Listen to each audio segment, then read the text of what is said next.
பூலோகம் என்பது பொடியாகி போகலாம், பொன்னாரமே நம் காதலு பூலோகம் தாண்டி வாழலாம். ஆகாயம் என்பது இல்லாமல் போகலாம், ஆனால் நம் நேசமே ஆகாயம் தாண்டி வாழலாம். கண்ணீரில் ஈரமாகி கரையாச்சு காதலே, கரை மாற்றி நாமும் இல்லை கரையேற வேண்டுமே.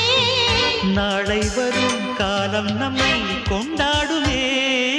தாஜ்மஹால் தேவையில்லை அன்னமே அன்னமே, காடுமலை நதிகள் எல்லாம்